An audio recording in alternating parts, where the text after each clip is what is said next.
m'appelle Christine de Calvermaten. Je vais vous parler de la tétrasomie X, qu'on appelle aussi syndrome 48XXXX. Et c'est ma fille Julie, qui va avoir 22 ans, qui est porteuse de cette maladie.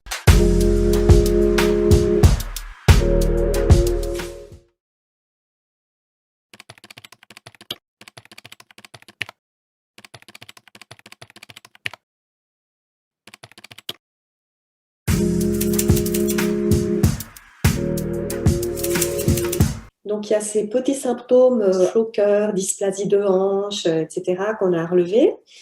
Ensuite, quand on la longeait, on se rendait compte, quand on soulevait son bassin pour glisser le linge, elle tressaillait et elle avait l'air d'avoir mal. C'était assez bizarre. Donc, on a quand même posé la question à notre médecin. Et puis, en faisant certains examens, on a pu voir qu'elle avait une spina bifida occulta, c'est-à-dire une malformation quand même au niveau de la colonne vertébrale, mais qui était en soi asymptomatique, hormis ces signes de douleur quand on l'allongeait. Et ça a complètement disparu après quelques années. Donc voilà, quelque chose d'absolument banal, une fois de plus. Ensuite, elle a eu un retard de langage très important. Elle a parlé tard et puis c'était assez compliqué parce qu'en plus, elle se rendait compte qu'elle avait de la peine à parler. Outre le fait que le langage n'était pas au rendez-vous, la prononciation, l'élocution était assez difficile.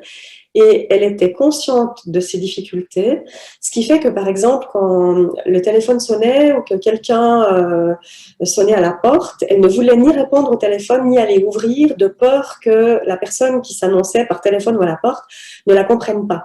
Donc, il y avait vraiment là une crainte liée à une mauvaise estime d'elle-même aussi.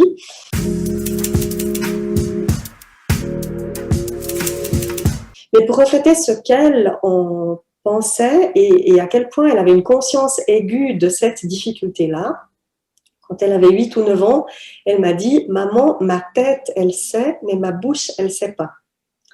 Et je trouve que c'est tout à fait représentatif parce que oui, elle a un retard mental, hein, ça fait partie des symptômes qu'elle a, mais c'est un retard mental léger.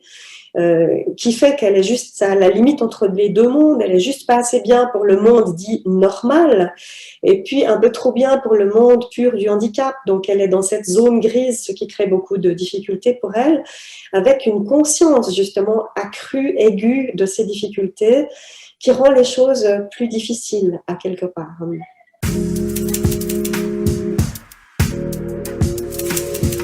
Elle a eu des problèmes de vue très importants aussi, avec une acuité visuelle qui était extrêmement mauvaise parce qu'au départ, elle voyait de 10%, d'un œil de 10 à 10% seulement et à 30% de l'autre.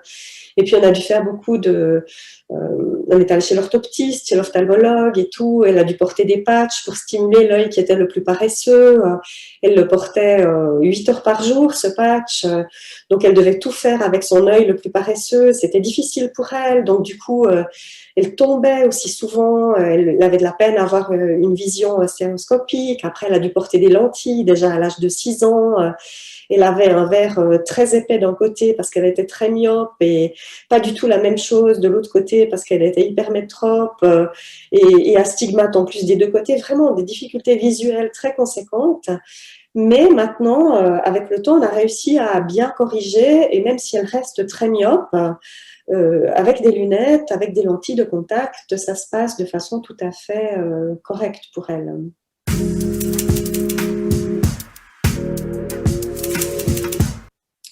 Elle a ce problème cardiaque qui subsiste encore.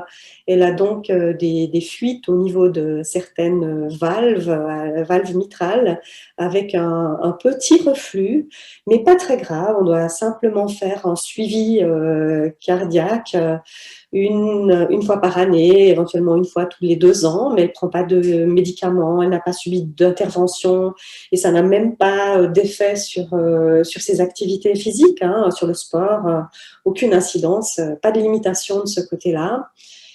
Et puis, qu'est-ce qu'elle a encore? Elle a cette hypotonie musculaire, hein. Donc, ça veut dire très peu de force musculaire quand même, assez pour pratiquer les sports que j'ai évoqués avant sous forme de loisirs, mais difficilement sous forme de compétition, vraiment. Et puis, du coup, tout ce qui est motricité fine est très impacté par cette faible force musculaire. Par exemple, une fermeture éclair un petit peu difficile à monter, un bouton pression, casser des cacahuètes, utiliser un casse-noix, ça, ce sont des choses qui peuvent s'avérer difficiles. Quand elle était petite, par exemple, et même pendant pas mal d'années encore après, quand il fallait enfiler ses bottes d'hiver, eh bien, on devait mettre un anneau sur l'extrémité de sa fermeture éclair pour qu'elle puisse glisser son doigt dans l'anneau et tirer dessus pour lui faciliter la tâche, parce qu'elle n'avait pas assez de force dans les mains pour pouvoir simplement remonter la glissière.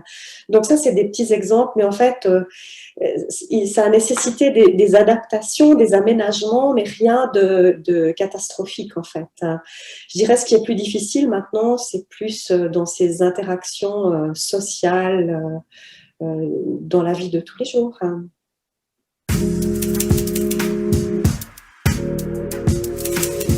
La prévalence de la maladie, de la tétrasomie X, en fait, je ne sais pas vraiment. Tout ce que je sais, c'est qu'elle est plus que rare, parce que la littérature médicale a décrit une quarantaine de cas dans le monde depuis les années 60, c'est-à-dire depuis le moment où il y a eu la première description. Et dans le monde entier, on connaît à l'heure actuelle seulement une centaine de cas. Alors probablement qu'il y en a bien davantage, mais simplement, il faut être conscient du fait qu'il y a des pays dans lesquels on ne se pose même pas la question de faire des tests génétiques. Donc il y en a forcément d'autres ailleurs. Et puis il y en a qui vont aussi suffisamment bien pour qu'on ne se pose même pas la question de faire un test parce qu'elles vont relativement bien. Donc, en résumé, c'est une quarantaine de cas décrits dans la littérature médicale et une centaine de cas connus dans le monde.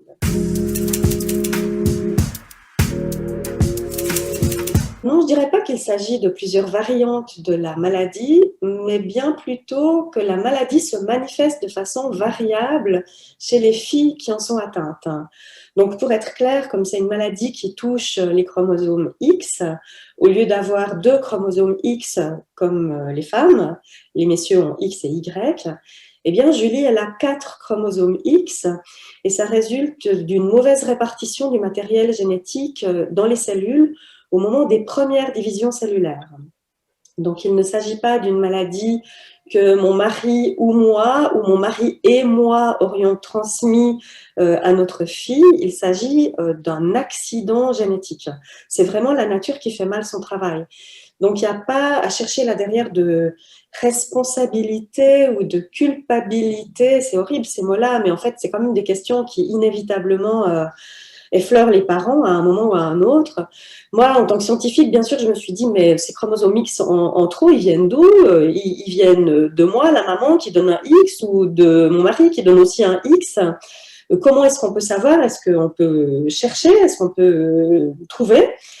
Et puis, quand j'ai posé la question au généticien, il m'a dit, oui, on pourrait, mais il faudrait faire des investigations du côté des grands-parents.